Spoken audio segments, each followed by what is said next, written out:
Good afternoon. It's a pleasure to be here with you all today. So outside, inside our leadership box, it looks like it might be interesting, and I certainly hope for my sake you all find it interesting. What I'd like to do with you is share a little bit of my experiences through the people who have been part of my life and use this metaphor of a box and also weave in a little bit of something we do in the leadership training in the work that I do. And I want to start with a little tale about Peter and John. Now, some of you might know who this person is, and some of you are like, I have no clue. That's Peter Drucker, father of management theory in this country, most respected author on the subject. And Drucker wrote, all organizations say routinely, people are our greatest asset, yet few practice what they preach, let alone truly believe it.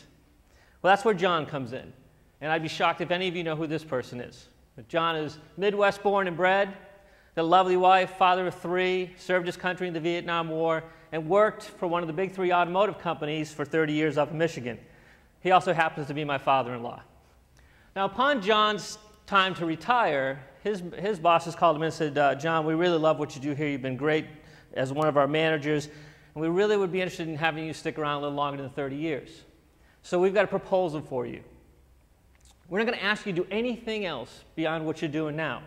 No more duties, no more responsibilities, just keep doing what you're doing. We're going to give you a new fancy title, and we're going to give you a raise.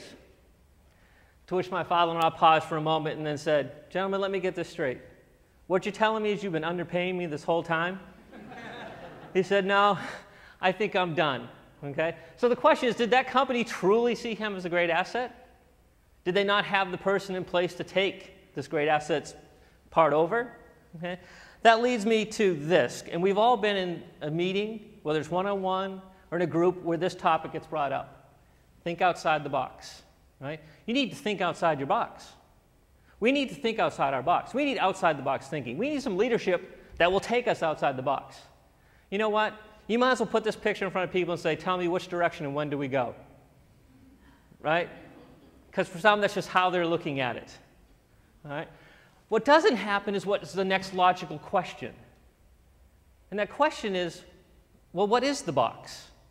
Right? Because for some people, they're sitting there going, box. We're in a box? We're making boxes now? I thought we made widgets. I thought we educated people. I thought we made cars. What's this thing about boxes?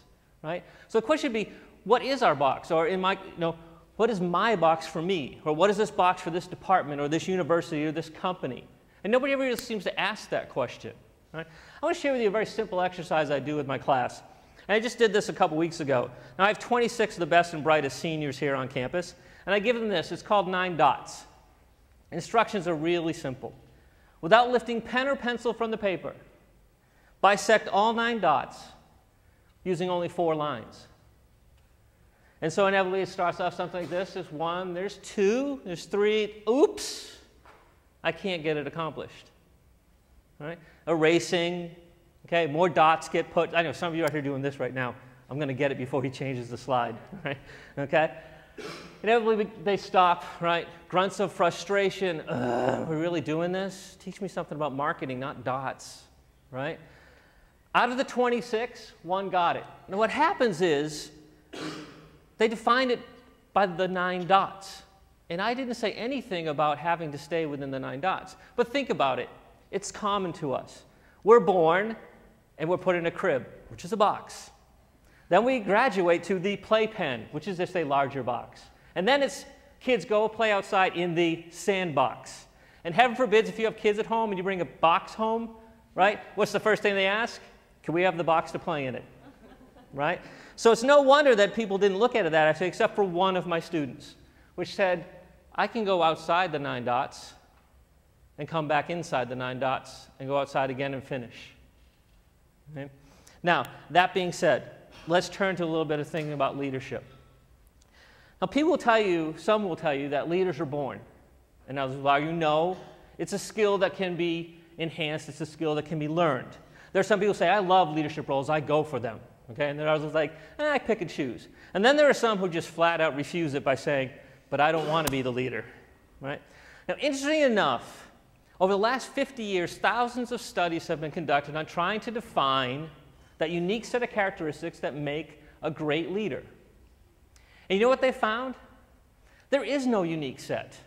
What made Gandhi Gandhi and what made him great is to him. What made John Wooden the great coach at USA was great to him. Thank goodness there isn't one, right? Because if there were, we'd all be following this recipe to become this persona. And what happens in that? People then go like, who are you, right? Now, that being said, what has happened is this, okay? We have some individuality here, right? Okay. Now, that being said, I'll give you an example of something that's been taught. 75 members of Stanford's Graduate School of Business Advisory Council were asked to recommend the most important capability for that leaders to develop. Almost unanimously, self-awareness. Are you aware of who you are? Now think about it from this perspective, losing your way. Inevitably, when things go wrong in our life, or things go wrong in our department, or things go wrong in our company, what happens? We need self-assessment. Right? We need to find out, what are we doing wrong? Who are we? Why are we doing this incorrectly? Right? And so if we are aware of who we are, it allows us to be able to lose our way, but also find ourselves on our way back.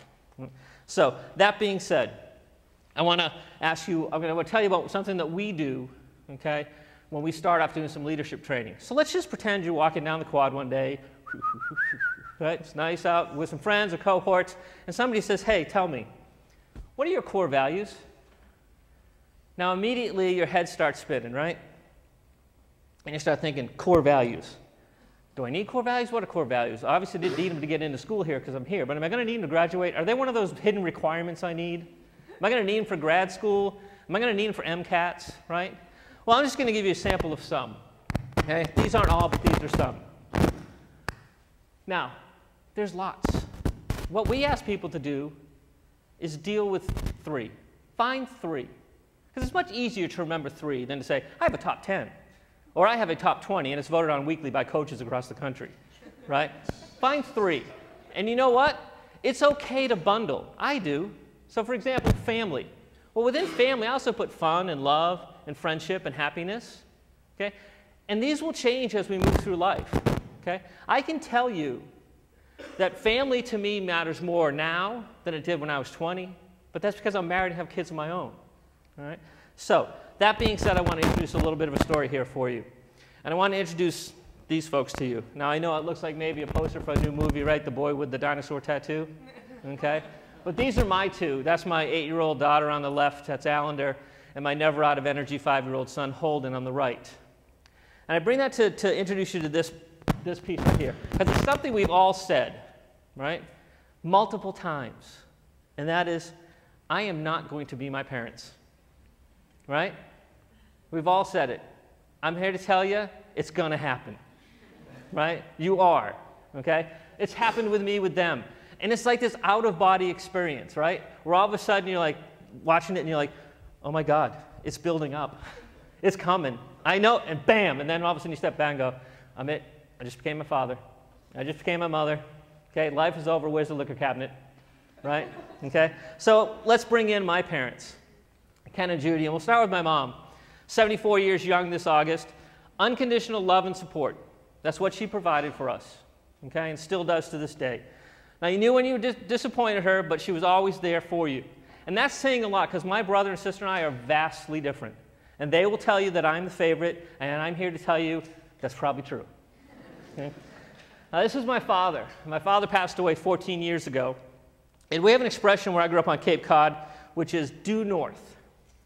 And if you're due north, it basically means you know where you stand, in particular with my father. Right is right and wrong is wrong. Okay? Now, my father was only high school educated, but his goal in life was that we would be better educated and that we would have better lives than he thought he had with us. And he lived to that end, okay? And did whatever needed to be done so that we didn't have want and that we were better educated and that we could be seen as being successful in his eyes. At his funeral and at the eulogy, I mentioned to folks, many of his cohorts and friends and family, said, I know my father's ways were not always the most popular and were sometimes seen as antiquated, but time and time again, when difficult decisions had to be made, I saw people turn to my father. And I realized that that was because of the values he had. Now, that being said, I want to share with you and tie in my kids. In my house growing up, everybody has rules and principles. And a couple that we had, one was that you had to keep your room well kept every day. Make your bed every day, keep your room clean, and then share in the weekly chores. And additional to that was the fact that Mom only ever asks one time for something to be done. Okay? Well, I'm in like 9th grade, which means my sister's in 7th, my brother's in 11th.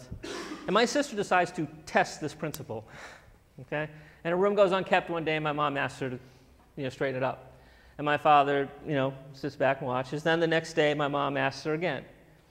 And so that afternoon, as I get off the bus, and we lived at the end of the street, so I get off and I start walking home, and all of a sudden I notice things flying out the 2nd floor.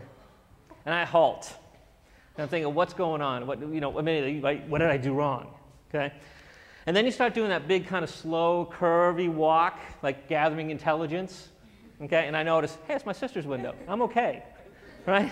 I walk in, and there's my sister and my mother not looking at each other, sitting in the living room. And about that time, my father walks down and says, it's clean now. I can tell you it's the last time my sister's room was unkept. Okay? Now, I say that to you, and I bring in my kids, because if you ask my kids, and my point of finding that I was my father, if you say, Alan or Holden, how many times does Mommy ask? They'll say, 1 time, Daddy, 1 time. Okay? So I leave you with this. Okay, in closing, we need to know ourselves and understand who we are, okay? Because that's going to change. And we're going to lose our way, and we're going to find our way back into and out of our box, if you will. Okay? And so if there's one thing maybe I can hopefully have you remember from today, it's very simply this. To live and lead outside the box, you need to know what's inside your box. Pleasure being here with you all afternoon. Enjoy the rest of the day.